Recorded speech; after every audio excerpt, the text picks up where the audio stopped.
Mi gente, you already know who it is. It's Danny Limelight. And I need all of you to subscribe to According to Woods podcast on Facebook, YouTube, and all other platforms.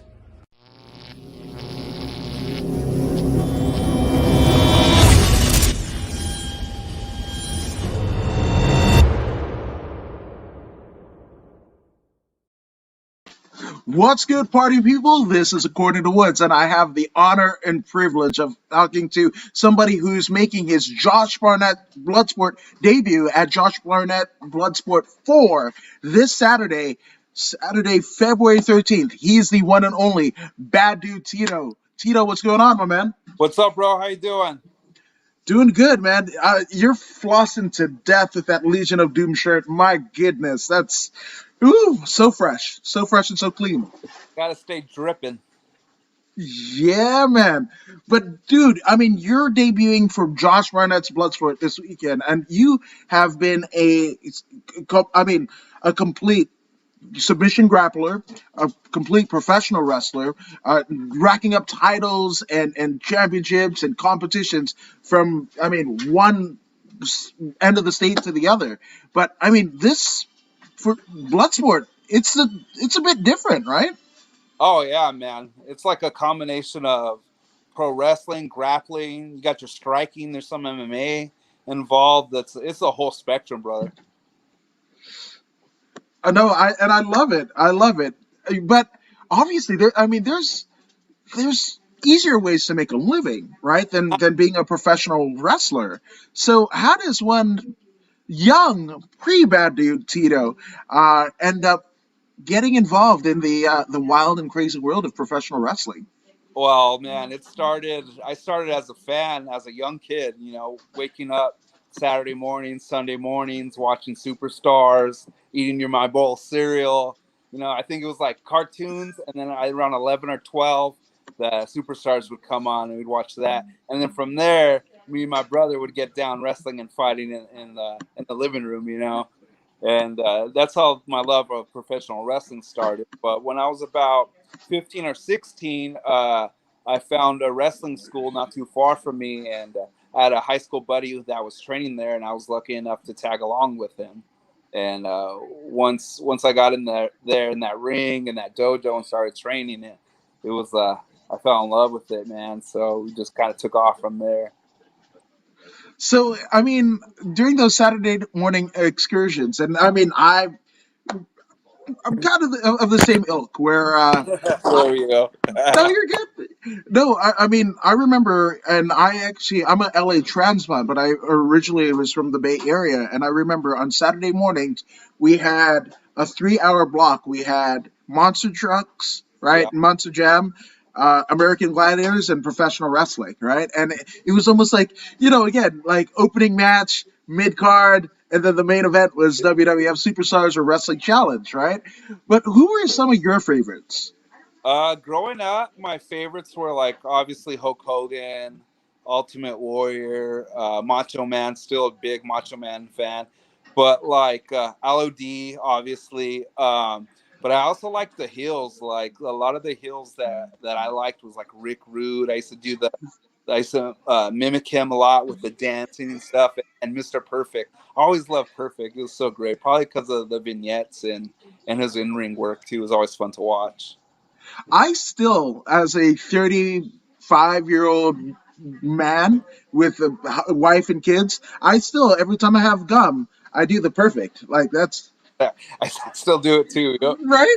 Because anything less, I mean, I guess I'm quoting the Hogan right guard commercial, but anything less would be uncivilized. Right. You know what I do a lot too at the gym with my gym towel is I'll throw it up behind my back and catch it too. So if I could get that, I know I'll be having a good gym day. That is sick. I mean, that is almost like calling to the gods that you're going to have some sick gains that day. Yeah. Yep. So, and then you were talking about your friend and it's kind of funny because that is the story that kind of permeates through some MMA fighters where like they have a friend that like, hey, come on to the gym and whatever, and then the friend will fall off, and then they just continue to do it just because of their own volition. So, I mean, is that friend still wrestling today? Um, I don't think he does too much wrestling nowadays. But he was pretty active up until maybe 2 years ago. I think he gets in the gym, like on the mat, more like training guys, training pro wrestlers. And I think he does some stuff on the back end, some office stuff for some companies. So I'm not really too sure. Well, that's not bad. Again, so it's funny because I am half African descendant of slaves. From my dad who was born in Indiana, and then my mom is from Fiji, right? Okay. And on both sides of the family, I mean, gargantuan people. I thought I was going to be able to get to be about 6 foot, and probably wrestle in Japan because that was the cool thing to do, Yeah. right? And maybe have some matches with Doctor Death, blow out my knees, and then settle behind a commentary spot somewhere, right? That was what I was thinking, like coming out of high school. That would be it. I was like, I'm gonna get a growth spurt, much like my family, and it's gonna be good. It's gonna be gravy, right? But I mean, it's funny because now in a lot of MMA and pro wrestling organizations, right, where you get commentary, when you get people that work on the business end of things, you look at like places like PWG on the independent level. There's a reason why there's producers in the WWE and AEW and all of these places is because who's going to know the business better than people that have drawn money over Exactly. the course of time? Yeah. Couldn't agree more, man. It's like you have to be there before you're able to coach people how to do it, you know? No, 100%. And again, it's pro wrestling is not a paint by numbers vocation. It is something that I mean, if you cheat on it, it will.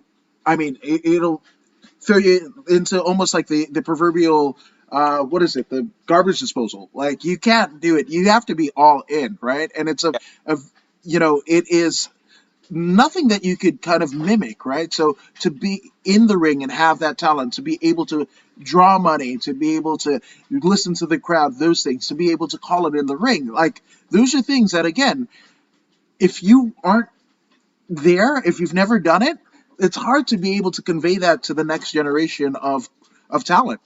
Yeah, like with wrestling, there's nothing in the world that's like wrestling. There's things that are kind of similar, but it's never going to be, oh, this is just like wrestling. This is just like wrestling. Wrestling is about like so many pieces of everything else that combine, and that's what makes it pro wrestling. There's nothing in the world like it. You can't mimic it, that's for sure. Absolutely. So, I mean, the dojo that you ended up cutting your teeth in, what dojo was that? This was about early 2001 ish. It was called the UIWA West Coast Dojo out of Westminster.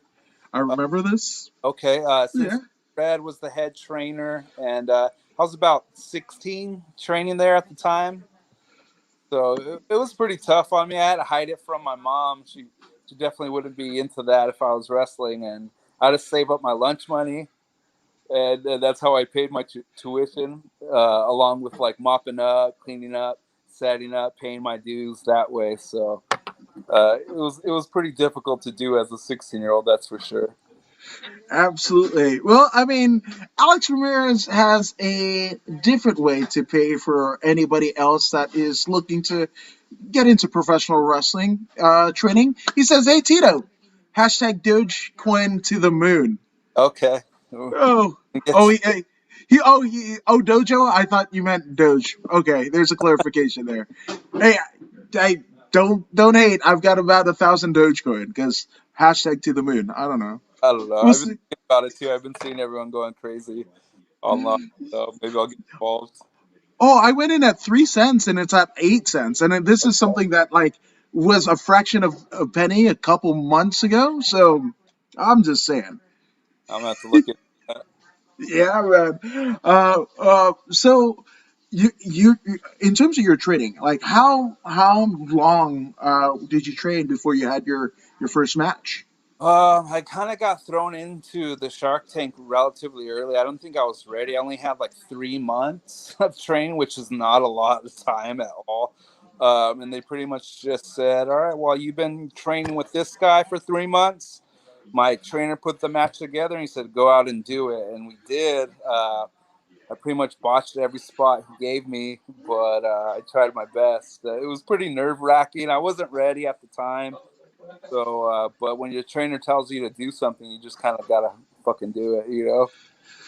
Yeah, whew, gosh, that's I mean, talk about a trial by fire, and especially botching every fucking. And it was like the most miserable thing because it's like you botch one thing and I'm like, all right, cool, well that sucked, oh, I botched this thing too, oh man, and then it just kept piling on and piling on and piling on, and I just remember thinking like, I need to get through this whole fucking match. I'm so over it. Yeah, no, 100%, and it's kind of crazy because Brandy Marie, shout out to Brandy, says, "Hey, I know both of these jokers. No, this is facts, and shout out to you because you were doing this way before this guy was. So shout out to you. What's up, Brandy? Hope all is well with you. And I might actually drop into those DMs, see if you want to come on here. That'd be cool. That'd be cool. And Alex Ramirez says, "Hey, Tito, real talk. You've been putting in work. I saw you had bumps and bruises. Handle some food, and that's when you gain my respect. Keep it up, SA." I had to go back to my bouncer days and kick some fool out of the fucking the crowd for being a dickhead. 100%. Yeah, the bumps and bruises, and shout out to Marty and Mikey. That was a fun promotion while it was still there. I mean, they're not gone yet, not gone one iota. It's just COVID just kind of threw everything all weird. Yeah. So, do you remember that first show, and where was it? The first show that I wrestled at was a light show. It was at the dojo where we were training, and it was mostly like friends and family. But yeah, I was in Westminster. But geez, man, that's something I'd love to forget. But that's probably going to be ingrained in my memory forever. So, I mean, after that, right, and literally getting your butt chewed out by your coach, and botching everything that was perceivable, in that match. What did you learn from that outing? Because I mean, it's one thing to train and train and train, but like this is it. Like now you're a professional wrestler. You've started the journey. So I mean, what was going through your mind? I think the biggest thing I learned from that match was like if you botch something in the beginning of the match, you got to get rid of that. You got to get it out of your head. You got can't dwell on it. A lot like a baseball player that maybe makes an error in the outfield and lets a couple runs in. You can't let that get in your head, because if it does, the next time that ball comes to you, you're going to be nervous. You might watch that too. So you got to erase that. Similar to a football player throwing interception, got to get that out of your head because you're going to have to throw that ball again. So yeah, that was probably the biggest takeaway from that, was just get those mistakes out of your head and continue on with the rest of your match.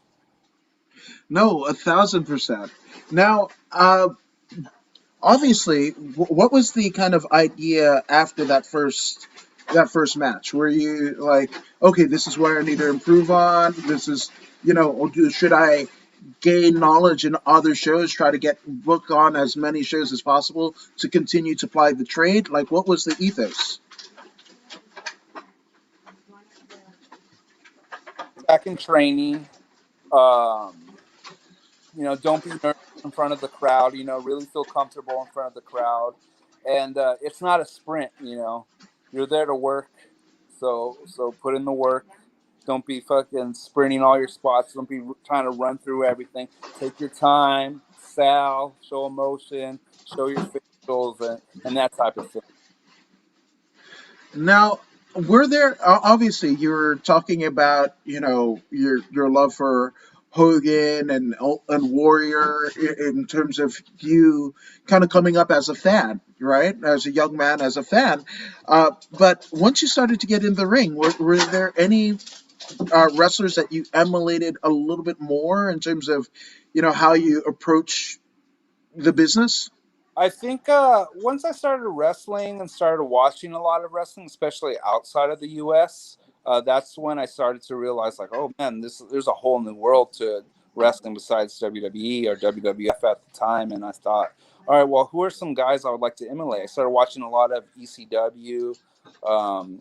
Really liked Rob Van Dam, of course. Hayabusa was always one of my favorites. So those type of like fast-paced, high-flying guys. Because at the time, I was only about 170 pounds.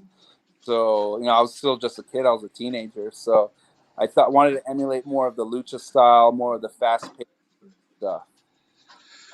That's and again, it's kind of crazy to kind of think of you as a smaller guy because that is not a smaller guy.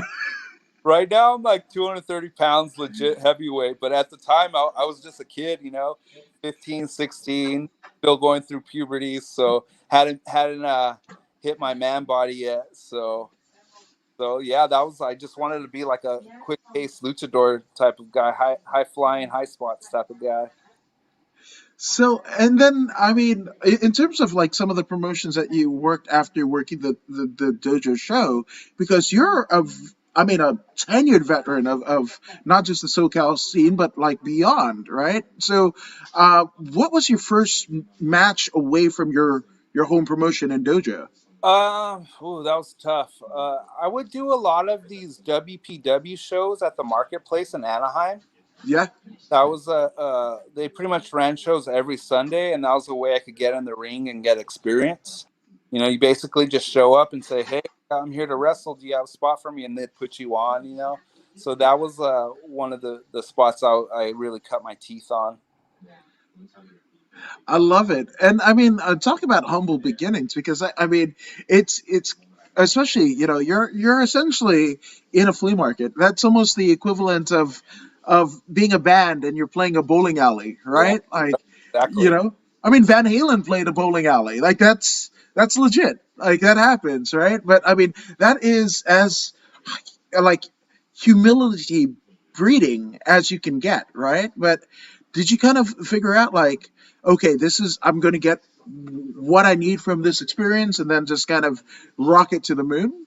Well, I knew I had to get experience. I had to get matches under my belt. I knew I needed the reps. I played sports my whole life, and they always talk about reps, reps, reps, reps. And I knew going into it, I need to wrestle. I need more ring time. I need the experience because that's the only way I'm going to get better. I'm not just going to jump in the ring and be the best wrestler possible. I have to fall and then get back up, dust myself off, and get back in there and just keep working. You know what I mean? No, 1000%. And again, the work, because it's kind of w- weird, right? Where there's almost like MMA, right? There is no kind of straight shot and blueprint that you could have to become a professional wrestler, right? You could be a collegiate athlete, you could be somebody in Hollywood that somebody takes a shine to. There's no kind of like, this is what we want in a wrestler. This is not what so you kind of have to kind of figure and evolve your ability to tell a story in the ring, your persona. Like there's so much into it. And again, like when people are like, "Oh, I don't like wrestling," I'm like, "What are you saying? You don't like performance art? You don't like physicality? Like, what are you really saying?" Because like, I mean, pro wrestling is everything. We just came out of a run where here in the U.S. we had a WWE Hall of Famer as president. That is fact, right? Yeah, it's true. Right. And for me, I just think that if you learn pro wrestling first, like the rest of the world seems to make a little bit more sense. Oh yeah, I could definitely tell who the carnies are and who the workers are now. Easily, I pick them out. Like, oh, that's a worker right there. Stop working me, bro.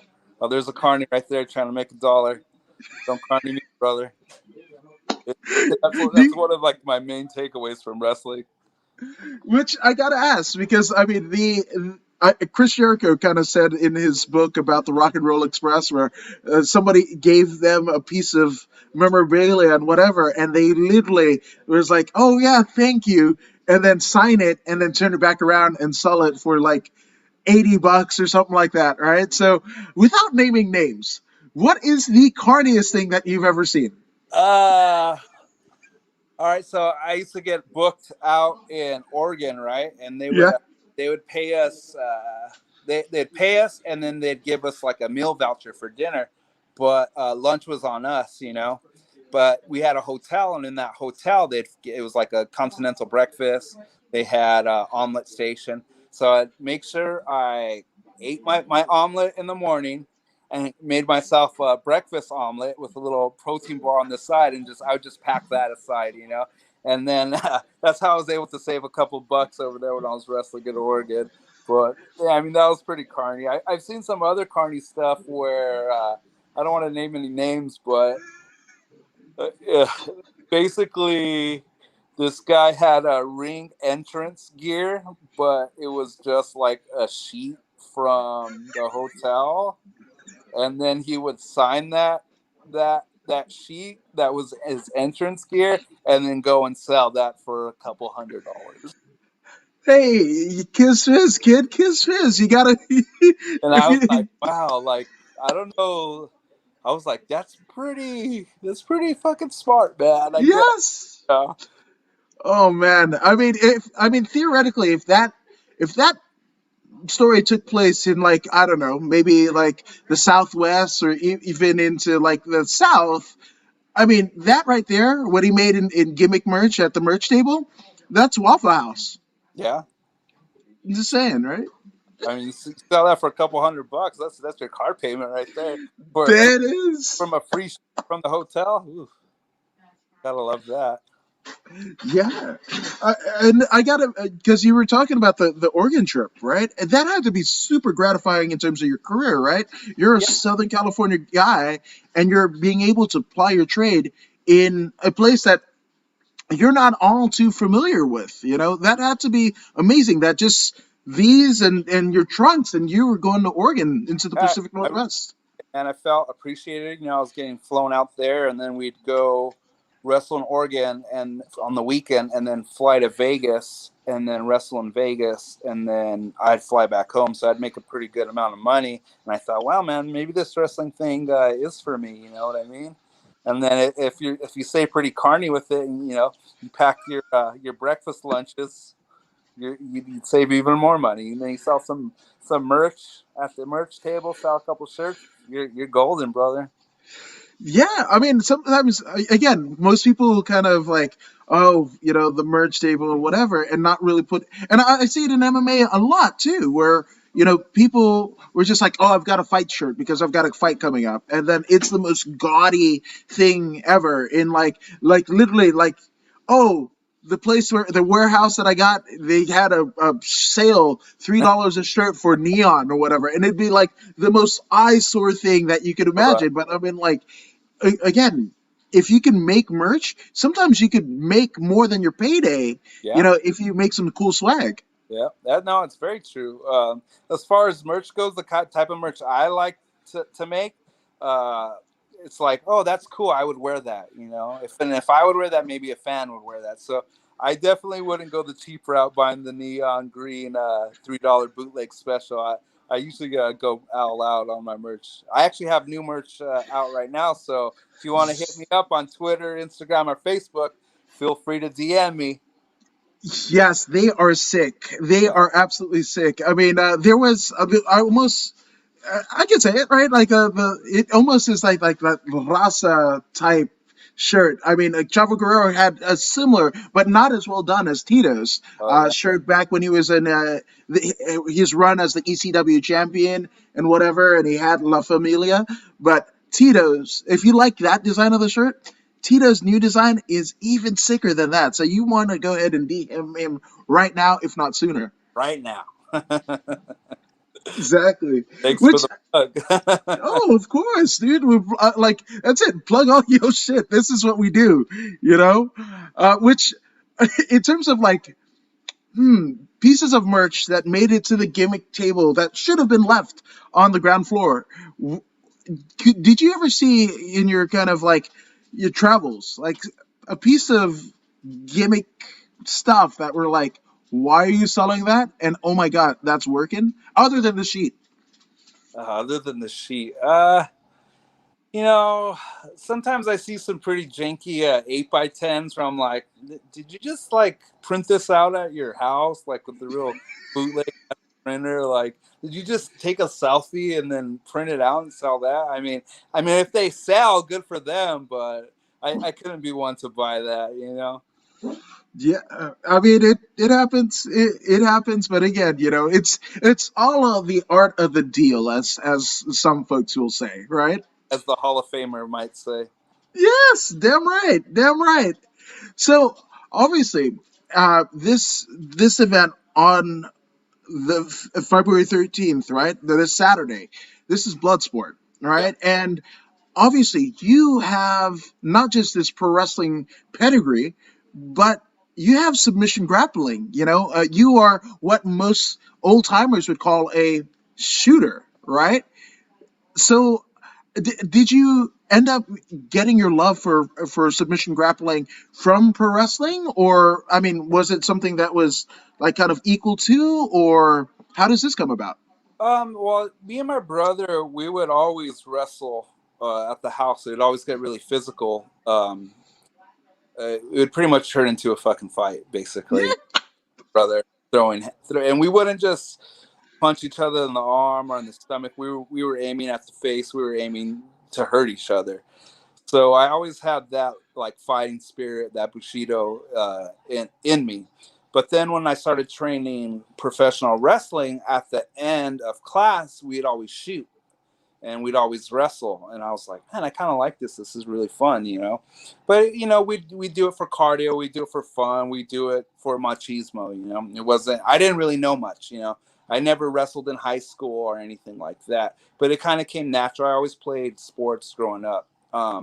But then I got into wrestling. I started training wrestling, and then we kind of shied away from that a little bit because people were getting hurt. But later on in my career, I decided like, hey, I want to fucking get back into grappling. You know, I really like grappling. So me and my son would take judo in between his sports, you know, in between t-ball and football, or football and basketball, or football and his other spring league football. We would do judo. And one of the things was, if he's going to take it, I'll take it, because we could both learn. And I really enjoyed it. So I ended up doing like 2 years of judo. And then I kind of stopped because I got real busy with wrestling and stuff. But a few years ago, about 4 years ago, I got really into Brazilian Jiu-Jitsu, especially Nogi. I pretty much focused mainly on Nogi, but I've been doing that for about 4 years now. So that's where my grappling experience comes from, right there. I love it. And again, this is the way that, okay, so everybody wants to kind of look at, submission, like fight to wins and, Abu Dhabi and EBIs as like, oh my gosh, like submission grappling, that you can actually make a living, doing that nowadays. And I'm all like, yeah, you could do that at the turn of the century, with Yeah. Gotch and Hackenschmidt. And you know what that was called? It was called professional wrestling. Yep. It was big. It was the biggest sport in the world at that time. You know, it was bigger than boxing. It was bigger than baseball. They would sell out arenas full of people just to go watch wrestling, professional wrestling. So it was huge, and it's making a comeback now. I see it all over the place. Yeah, it's funny how things can get reciprocal, right? Like, I mean, you've got your son, right? And like, you remember the first time that he showed you, Dad, look at this cool thing. It's a yo-yo. You're like, okay. Yeah, yo, I'm gonna walk the dog. I'm gonna go. I shower. I'm gonna show you what's up. It's like, cool story, kid, but you don't want to break them off like that. But I mean, and that's a cool thing, because not only were you doing it, in terms of your vocation as a professional wrestler, it's kind of harkening back to what you and your brother used to do, right? But then also you're doing it with your son. It's like, again, especially at a year that we had last year where everybody was just like, oh, Well, guess what? In this combat sports community, we have everybody, right? Every political, whatever, every sexual orientation, every faith, belief, whatever, and we get down on the mats and we just handle it. And Everyone, when people were fighting, it was just like, oh, you need jits in your life. Like that's what you need. slap up hands, bump fists, and we're all equal. We all get on the mat. We all sweat. We all work hard, and we get this training done. You know what I mean? No, 1,000%. Which I mean, in terms of because you're now, I mean, not to say that like the lucha stuff that you did before was like, taking a back seat, but I mean, if you're going to share a locker room with a tenured veteran and you've got this shoot background in addition to all the other stuff you do, damn it, kid, I mean, you could print money. I hope so, man. That's the fucking plan right now. Show a little bit of this fucking shooty shoot shit. Get on the mat, twist some arms, twist some spines, throw some chokes on, and see where it takes me. I'm not shy to getting down to the nitty gritty. That's my thing. I'll turn into a dogfight if I have to. It's all good. We could do the lucha stuff, or we could get down and dirty. It don't matter to me. Yeah, no, I love that because that's what I love about professional wrestling, and you kind of remind me a bit of I mean, it's a new take on an old favorite of mine. You kind of remind me of Hercules Hernandez in terms of the way that you approach everything. Oh, awesome! Thank you. Yeah, no, Yeah. and folks that don't know, I mean, Raymond Hernandez was. I mean, talk about that dude was an uber athlete, even before coming to professional wrestling, and like, there's a lot of Herc in you, and I don't know if that's what you meant to do, but I mean, there's a reason why he ended up where he was. Yeah, I always liked Hercules Hernandez. This dude was jacked, bro. I always liked the big buff guys when I was young. I wanted to be a big, jacked, mean, tough guy. I still do. That's still my goal. Which I mean, my goodness, right? So here we are coming, like we're the week of. This is fight week. Yep. Josh Barnett's Bloodsport 4, right? You're a newcomer, right? And you're like big, jacked, heavyweights. Well, you look no further than Josh Barnett. Arguably, at one time was the youngest UFC heavyweight champion.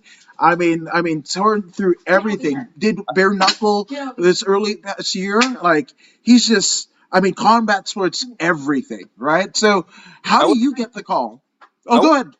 At the UFC when he beat Couture for the title. Really? Yeah, I had tickets for my birthday, and I was there, and I saw that. So that's kind of cool to be working with him now.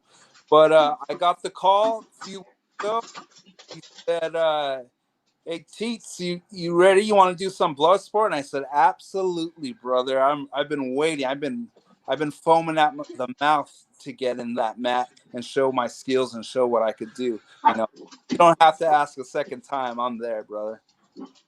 Yeah, and this card is very, for those who are familiar with the Southern California scene and into Vegas, right? Like, this is a kind of West Coast tinge Bloodsport. I mean, obviously we had Eric Hammer in previous incarnations, Simon Gotch, Simon Grimm in previous incarnation, including, the aforementioned Bloodsport 4 coming up this Saturday. But I mean, there's a lot of West Coast shooters on this. And I couldn't be more proud that like this is an emphatic statement that SoCal wrestling is as good as anything that you would see anywhere in the world.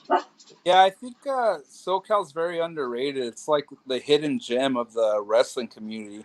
We got some great wrestlers out here that could do all styles. So if you're sleeping on SoCal, you better wake up, man, and jump on the internet and Google some names because we got some killers. There's nothing but killers on Bloodsport too. If you look at the roster, it's a who's who of shooters. There's some tough motherfuckers there. Yeah. None of these fights are a walk in the park. I expect all of them to be a war, to be honest. Rich, again, a lot of people are talking about matches. Each competitor, and even in previous incarnations of Bloodsport that I've interviewed, everybody says, this is a fight. Don't get it twisted. This is a fight. Yeah. It's a fight, and I'm prepared to take it where it needs to go. If that means I got to stand and throw some hands, I will. If I need to get down on my wrestling, I'm more than willing to. I've been working on my wrestling for the last year with takedowns. My grappling game is strong. If I get on top of you, you're most likely gonna get submitted. If you give me your back, I'm gonna make you pay. If you leave a limb out, I'm gonna take it home with me. So I'm willing to go wherever the fight takes me, and I'm more than capable of doing it. I'm in great shape right now. I'm 230 pounds. I train every day. I'm in the weight room. I'm on the mat. We turn the fucking heater up to 90 degrees, and we get our work on. So wherever it goes, I'm ready. I just hope Super Beast is capable and ready himself, or else it'll Yeah, be a long fucking night.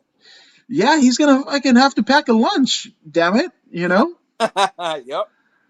Which I mean, him being Super Beast, it has to be a super lunch, I would think. I mean, if you look at him, he's a big jack mofo. He's a tough motherfucker too. So Yeah. I'm expecting a war, and I'm hoping for a war. Oh man, that's it. And again, this is what it should be. Where, I mean, wins and losses absolutely fucking matter, right? Yep. Like anybody that tells you different, and obviously there's different approaches to professional wrestling, or even what combat sports is, right? Some of the flashier, you look like Conor McGregor and whatever. He's doing pro wrestling, whether you want to you admit it or not.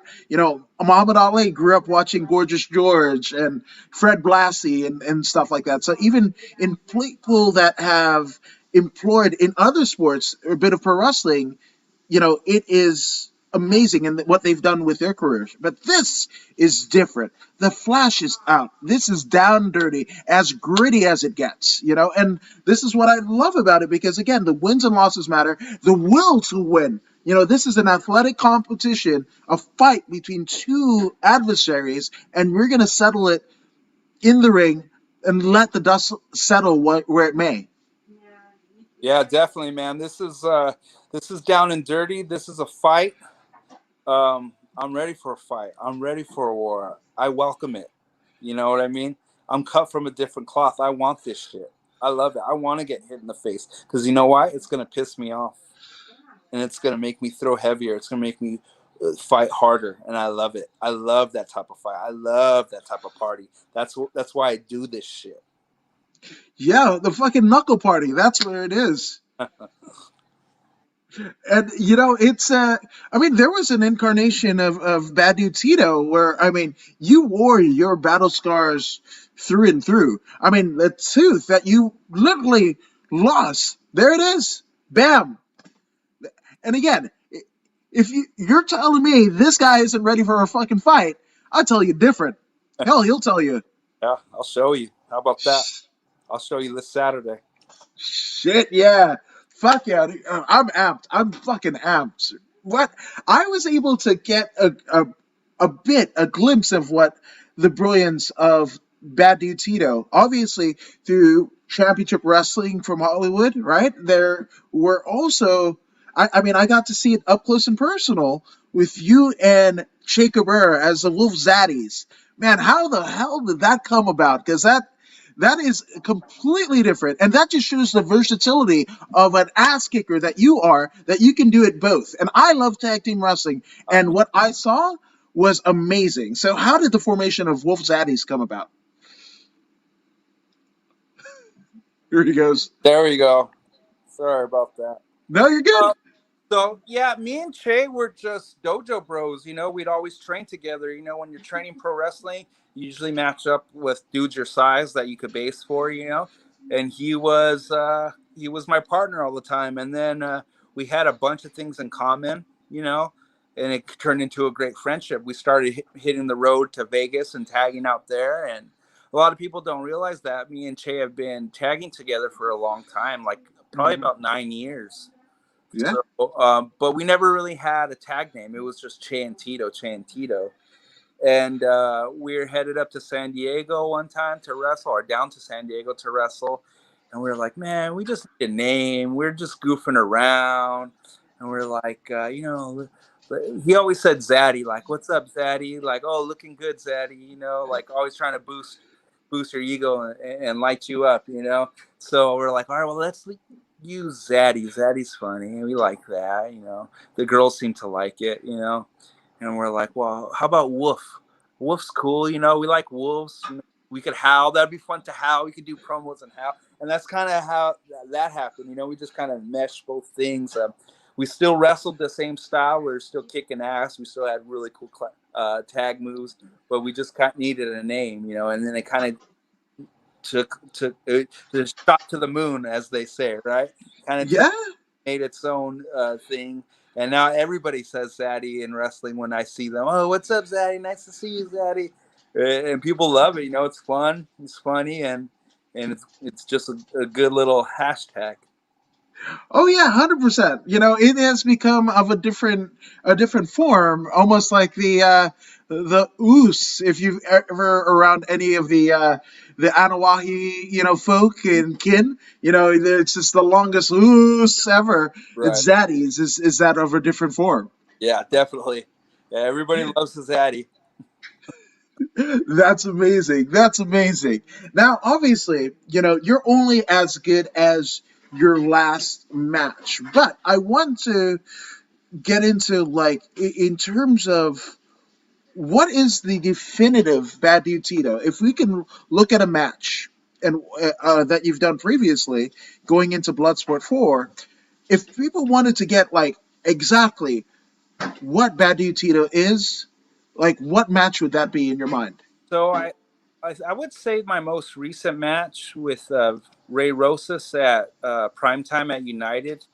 It was really a mesh of everything I could do. I did some grappling in the beginning. I did some real cool high fly lucha type stuff.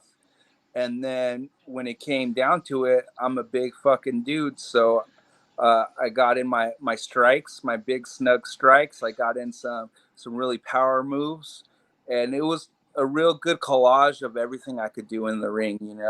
Tell a story, grapple, striking, powerhouse stuff, dives, high spots, charisma, talking shit, everything. I Yeah. good collage of everything I'm capable of doing in the ring.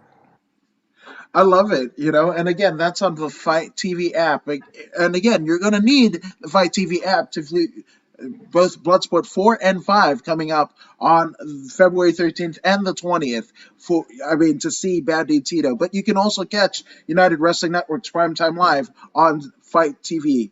And I encourage you to do so, which, my goodness, that's, your style, right? And what you have become as a performer and an ass kicker is essentially cool story, bro. Because again, with that match with Ray Rosas, you did all the lucha shit that Ray Rosas could do, right? He's a champion of of a couple organizations for a reason, right? Right. And you're like, yeah, I'll do all the lucha shit too. And then cool story, bro. Fuck, you're getting Yeah. this forearm. Right. Yeah, you're gonna eat a few when you're in the ring with me. That's for sure, man. And when it comes down to it, I'm 230 pounds, so I'm never gonna not use my power. I'm never gonna not suplex or power bomb, that type of stuff, because I can. Like I said, I'm willing to take the fight wherever it goes, the match wherever it goes. I'm more than capable of wrestling any style with whoever. It doesn't matter to me. I could go there. Now, obviously, this platform of Bloodsport is unique to you in your career, but it's something that you are absolutely ready for, right? So, based on what you feel your preparation has led you into Bloodsport, like, where do you see the stock of Bad Dude Tito going after Saturday? Honestly, this is a huge platform for me and all the wrestlers there. So I'm glad there's going to be some eyes on this match and on this show, because if you haven't heard of me before, you are definitely going to after Saturday night, because I'm going in there to fight. I'm going in there to show who I am and wear my heart on a sleeve. Uh, I I will never show up, especially to a match like this, to a fight like this, uh, not prepared. I'm definitely prepared. I've been preparing my whole this, but especially this last year in quarantine, I've been doing nothing but training. I've been training home workouts. Lucky gym never closed. I've been in my coach's garage on the mats. I've been at my coach just opened up a school in Fullerton. I've been there. I'm there 4 times a week. I'm fucking ready, man. And I'm glad there's going to be some eyes on the show because it's time people know who Bad Dude Tito is, and I'm going to show them. I love it. I love it. Now, obviously, you have your eyes set phasers to sun on Saturday, right? But are there any other matches that you're looking to be like fucking bangers? Because again, everything is gonna everything is gonna be shoot, everything is gonna be hard hitting and what have you. But as somebody that loves that high impact style, right? Yeah. What other match outside of yours are you looking forward to see? When I saw the card, Cobb and Dickinson, right away, I was like, damn, as a wrestling fan, like, take my money right there. I'll watch that any day of the week. Tankman versus Davey Hart Smith is another one. 2 real big boys. That's going to be a fucking banger, too. So those ones I'm really excited for. Who else? I think Calder versus Royce Isaac. I think Calder with the MMA and Jiu-Jitsu experience. Royce is a collegiate wrestler, so I'm interested to see how that plays out. The whole card is stacked, bro. I mean, you look at the card and you're gonna get your money's worth for sure. I could guarantee with my match you're gonna get your money's worth because I'm going in there to throw some fucking hands and get down, man. I'm going out there to fight. Basically, I'm going out there to kick some fucking ass. Show you guys who Bad Dude Tito is. Fuck yeah. Oh man, I can't wait. I really can't wait. But obviously, not just a wrestling historian you are, but you're an avid mixed martial arts connoisseur, right? So you and Super Beast, right? What would you compare this fight to other fights in MMA history? Like, what is this? Is this Randy Brock? Is this where's this? Maybe, let's see. We're both big fucking heavyweights. I'm not really sure his martial arts background is. I know he does some MMA. I'm more grappling based. He does have some size on me, but I get down with the big boys all the time. I ain't no small dude either. So if I had to compare it, maybe Randy Brock, because there's that size differential. But I'm fucking excited, bro. I don't know. I'm ready to get down. I wish it was Saturday already. I'm here to fight. I couldn't be more ready. I'm excited. I'm anxious. I'm ready to fucking do this, bro. I got fucking goosebumps on my arm right now because I wish it was tonight. I wish I could walk out the door right now and fucking fight right now. Fuck yeah, dude. That's what I want. And that's why, it's not just you, but every athlete, every fighter on this card is ripped the same way with the same accord, right? The same mission statement. I'm gonna rip your fucking head off, and that's it. Everyone's a killer, man. Look at that. Look at the roster. Look at the matches. You go down. Everyone's a fucking killer. Okay, like there's no chumps there at Bloodsport. Everyone could fucking knock you out, could choke you out, could rip a limb off. They're all capable and willing, and that's what makes fucking fights, right? When 2 motherfuckers get in the ring and say, "Not today." Mm-hmm.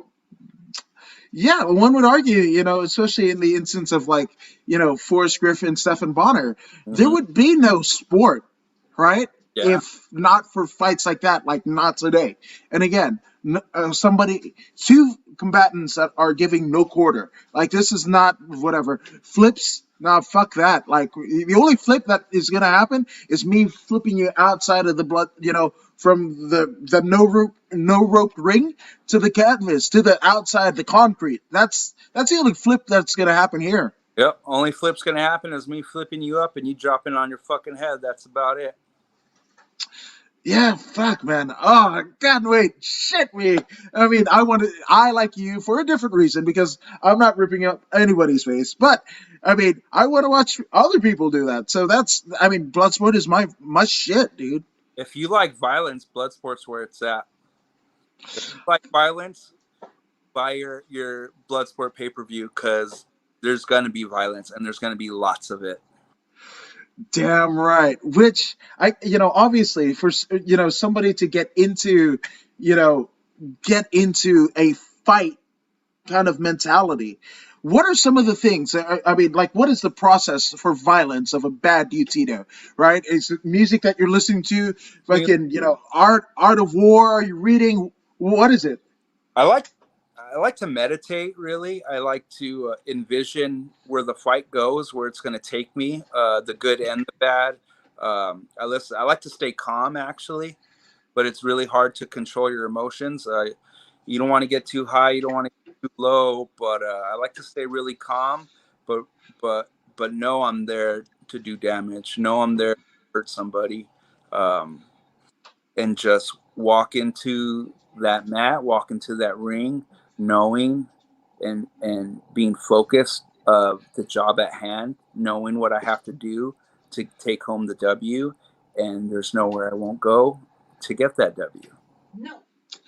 Oh man, that's some talk about Bushido. That is that Bushido mentality. Fucking calm before the storm, and when that storm hits, fuck. I mean, you better get ready. Fucking, all bets are off, is what I'm saying. Yeah.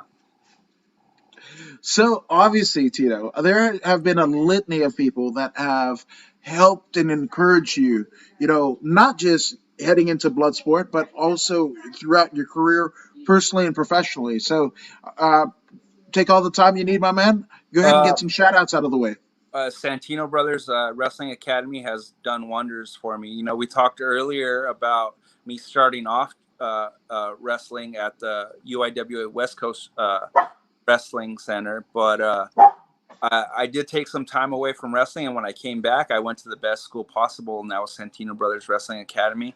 So shout out to Chaos and Mongol. They're always there to have an open ear and give me some advice. Also, my jiu-jitsu coach, Jeff Nolasco out of Mythic BJJ, terrific coach. I wouldn't be the grappler I am today without him. But those two schools have done wonders for me and my career and for grappling and wrestling, and have set me on the journey I am at right now, and have made me the fucking killer I am right now. Fuck, man. And again, those are two amazing schools and dojos to get, your acclaim in both combat sports. And again, there's easier ways to make a living, but I mean, it's nice that you can be entrusted with the knowledge of both dojos as you go in your walk into Bloodsport. Yeah, man, I'm excited. I've had great teachers, and I'm not here to disappoint anybody. I'm here to fight. I'm here to show who I am, and I'm here to take home the W. I'm here to be a killer. I'm here for it all, brother. Oh man, I can't wait. And again, for those who are on the fence, whether they should buy Bloodsport or not, right? What are they going to see out of Bad Dude Tito when he faces Super Beast? Be a fucking animal that's willing to take the fight to the dirtiest places possible, the most violent places possible. If I have to rip out off an arm, or break a leg, or twist an ankle, or twist a spine, or choke someone unconscious, then that's just what I have to do. It's not personal. It's only business. If you like violence, then this is the show to pay your hard-earned money to watch pro wrestling, to watch grappling, to watch fighting. You won't be disappointed, and you'll definitely get your money's worth. I can tell you that. Oh man, again, take my money. It's already there. It's already there. I've already pre-ordered. Fuck it. It is there. Again, February 13th, Saturday night. That's what you want to get into is Bloodsport. Josh Barnett's Bloodsport 4 live on Fight TV.